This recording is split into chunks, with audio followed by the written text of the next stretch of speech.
Hey guys, Nick here, coming at you on a different camera this time with a little more clarity. I'm going to have to tweak the camera angle a little, but thought I'd see how receptive you guys are to this change in equipment. If you guys, any of you who've been watching all of my stuff so far, want to let me know how you like this change in camera quality and angle, the feedback would be much appreciated.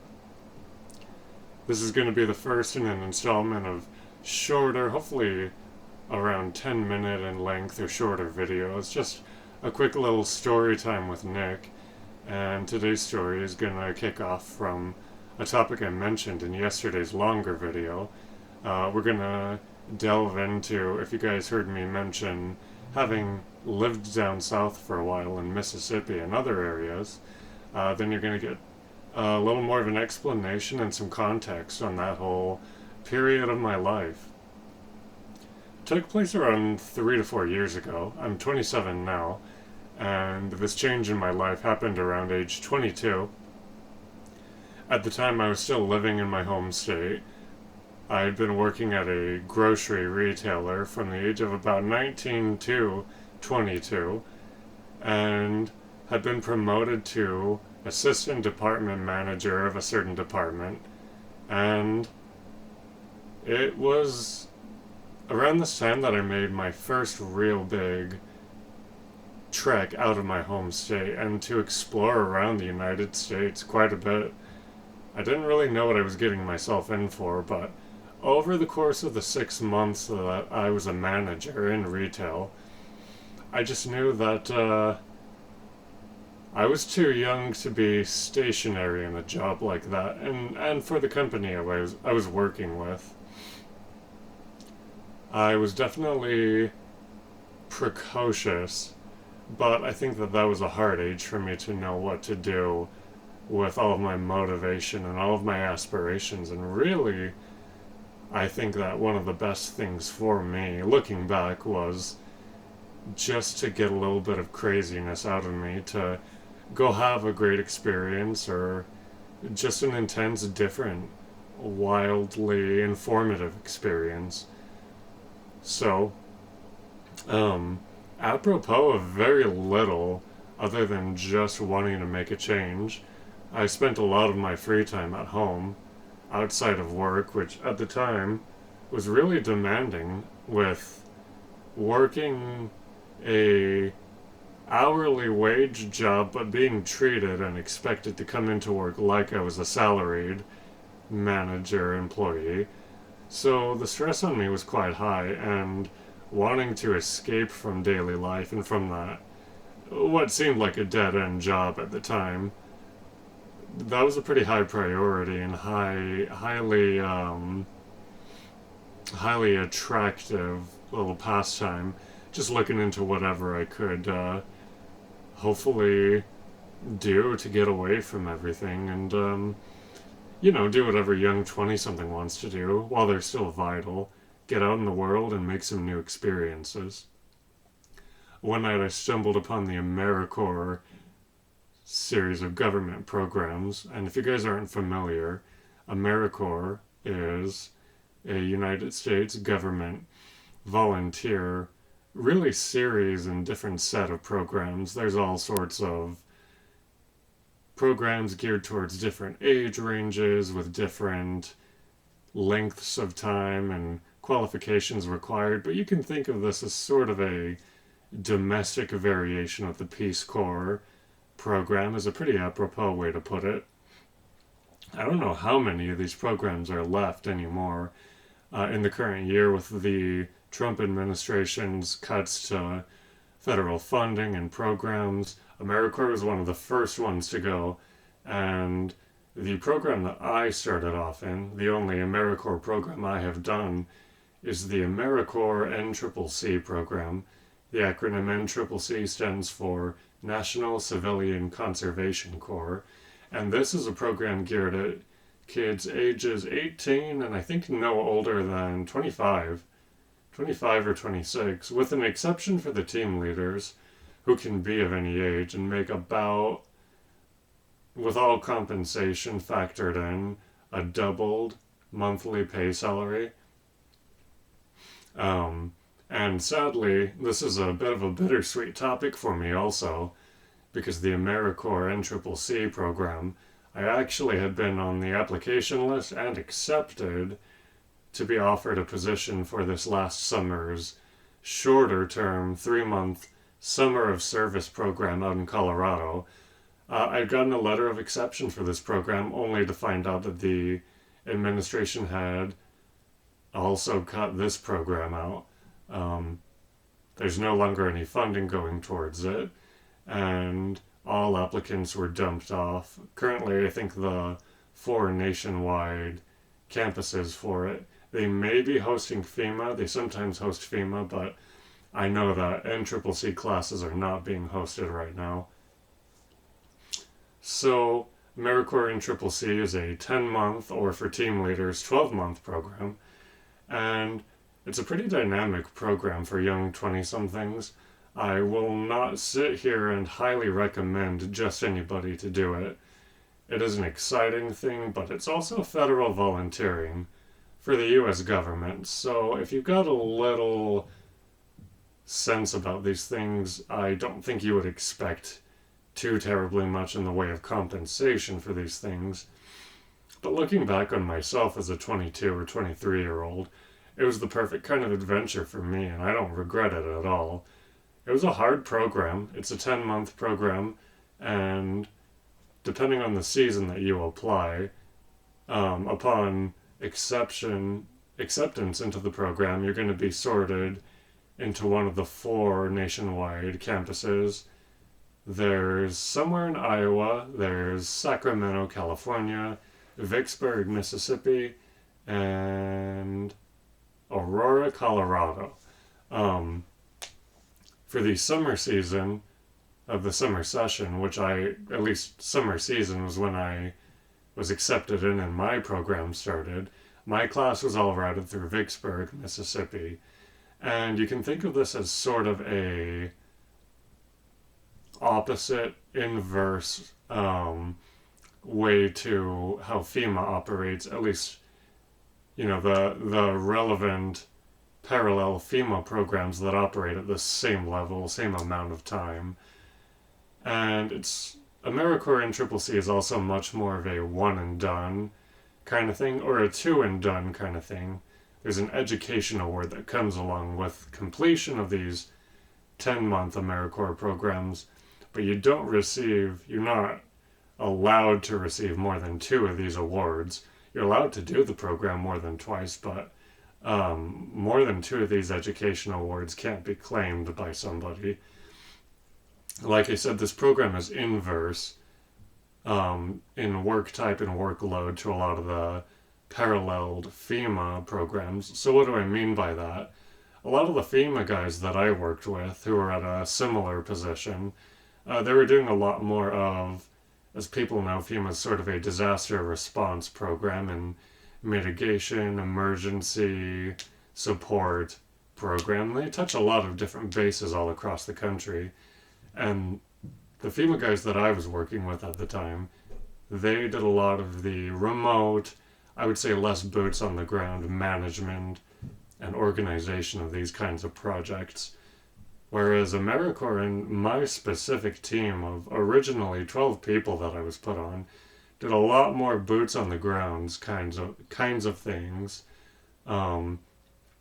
My team, for the 6 months of the program that I was on a team, we were pretty much a dedicated construction and hurricane response team. So the program pays for a ticket to your designated campus from your location and state of origin, and 1 ticket back whether you quit the program early and need to get back home or whether you successfully graduate. There's a holiday break and you pretty much figure out what to do in between. If you want to travel home, you've got to figure out how to fly or drive back home, but you're welcome to stay on campus for the holidays. And so during this program, my team was construction. So after about a month of training in Vicksburg, Mississippi, where my team was routed to, and my whole class, we, and very little training and briefing, we pretty much just got briefed on our obligations and the basic demeanor and kinds of things that were expected from us, and we were sent out to serve the community as federal volunteers. Think of it as receiving an Americorps team is like receiving a grant from the government, except you get, instead of money, you get a team of 18 to 20 young 20 somethings with very little experience, but they sure want to earn their keep, so they'll come tear some shit apart for you or try and learn construction. You can see where this kind of a program is going. And my team was construction down in New Orleans for 6 months. Well, 3 months, and then hurricane disaster relief. We called it muck and gut. Full Tyvek, respirator, pretty much house demolition, and a little bit of mold remediation. And my team spent more than 6 months doing this kind of work. I actually applied for halfway through and came back at the beginning of the new year, 2023, I want to say, separated from my team and promoted into a team leader role within the organization, where I served the rest of my Americorps term as a team leader on the Vicksburg, Mississippi campus.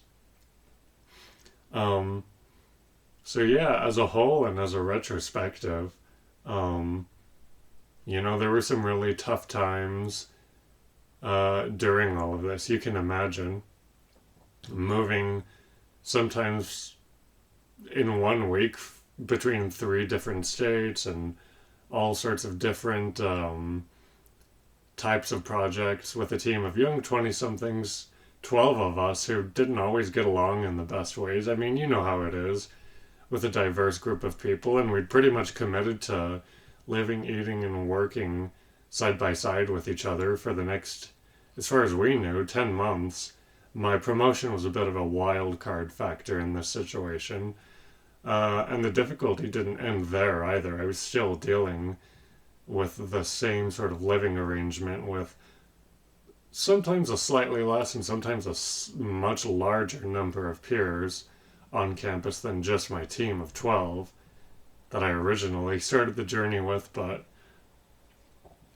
on the whole, I think that's the perfect kind of thing for a young person who isn't afraid of, or maybe might be nervous of, but certainly willing to jump out of their element and go get some experience, work experience, diverse experience with a different set of skills, and certainly travel experience all around the U.S.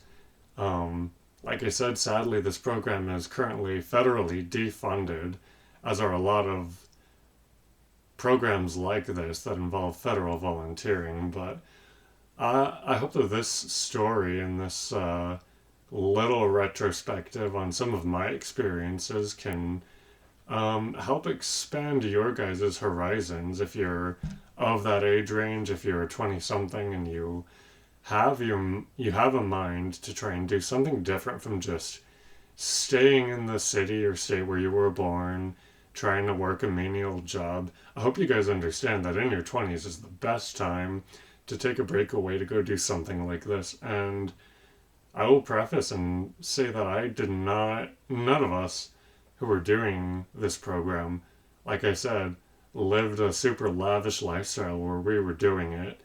Group meals where we pooled all of our provided meal funds were the norm. We bought groceries to make mass kind of slop style meals for 12 people. It was nothing too fancy. The provided housing would vary from relatively nice residential houses, although I will also add on to that a nice residential house in the lower 9th Ward of New Orleans is perhaps a nice house to live in, but you are always worried about the area you live in. And we would vary to sometimes kind of rundown places where you knew there was mold and stuff like that. But that's what you get provided for you sometimes as a federal volunteer, often even, I would say. So, um, yeah, I don't want anybody to think that this experience I'm talking about, or experiences like these, are glamorous, that they're always going to provide you every comfort, that they're going to provide you an outright amount of exorbitant compensation. But I really came back from this year of volunteering with a way different mindset. I mean, completion of this program necessitates a minimum, if I'm remembering correctly, of 1,700 service hours clocked over 10 months. And there's certain different um, presidential whatever acknowledgments and extra little goody certificates you can earn as a part of this program, and need up to 2,100 service hours over 10 months. So if you guys have a good concept of dividing that time out, that amount of hours amongst 10 months, you can understand that this is a busy program. At a minimum, it's very busy. And the mantra of this program is service to the community, to impoverished people, and providing like a federal grant, but as a workforce rather than a monetary asset allocated to somebody. Um, Trying to do good to people for the experience of it and to acquire some skills. So, living like that, you're on 24/7, your job duties, and then your extra assigned tasks, daily debriefings with the team as mandated by the program, and extra necessary independent service projects that were meant to take place outside of your primary project that the team had to, as opposed to being assigned, like our main project was assigned to us, our team had to go out and find the leads on these independent service projects, find local people, like in New Orleans. We were always finding local people who helped shelter dogs or soup kitchens, anything we could find to just do a couple of extra weekend hours for, to meet this extra side goal. After all of this, I really came back from the program with an understanding, I think a valuable understanding for a young person to develop, of work ethic and just time management, understanding how much you can actually fit into your free time, and understanding how busy you can be with a main job and side projects. That kind of a foundation has really helped me. And yeah, I made some money in the program and was able to, you know, stash aside a little pile of beans from the can of beans that they would occasionally give me in terms of compensation, anyways. And I have a little bit of that education award left as well. I've gone to school on that in combination with Pell Grants, but I can't help but feel the need to stress to you guys that the skills I gained, the understanding of basic construction things, and the understanding that I can learn trades and things like this if I set my mind to it, and also sort of the retooling and redialing of my work ethic and my ability to squeeze that extra juice out of my free time, and that motivation to earn those rewards in my personal time, and all of the skills I've talked about, getting leads on extra projects and being able to expand my wheelhouse and make the most of my wheelhouse, and the traveling, all of those aspects were way more impactful and long lasting from this program than the monetary aspect, and that might speak to, rather than the inherent merit of a program like Americorps, which I believe it has, certainly. I think it might speak more to who I am as an individual, and the type of individual who should go seek out these types of experiences. Um, I hope anyone watching this who wants to go try something different is emboldened by my experiences to understand that if you look for something different and you don't expect everything to be perfect, and you don't expect one program to lead you to, lead you to salvation in a sense, provide you a six-figure income or anything, but understanding that you'll take away valuable, once-in-a-lifetime experiences, knowledge, and lessons from doing something like this. If you're willing to rough it a little bit, that's the key part. Nothing is typically provided for a 20 something that is dynamic and that compelling of an experience where you don't have to rough it. I'm going to be honest with you guys. Roughing it is kind of the price that you pay, at least in my experience, for doing something different and developing in a different way as a 20 something. And I think if you can embrace that, you'll never find a shortage of opportunities like this. So, did I say I was going to stick to a 10-minute video? Well, it's certainly 20 minutes is a little shorter than what I've been feeding you guys recently. So, I'm going to end it here. Hope you guys enjoyed. And if you guys want to see me live stream and ask me endless questions and hear endless stories like this and more, if you have any targeted questions you want to ask me about things you've heard, or if you want to flame on me, hey, any interaction is welcome. You guys drop a comment, leave a like, and subscribe. Boost me up to 50 so we can get me on the live streams. And I will see you guys shortly with more reels and more videos to come soon. Alright, thanks you guys. Bye.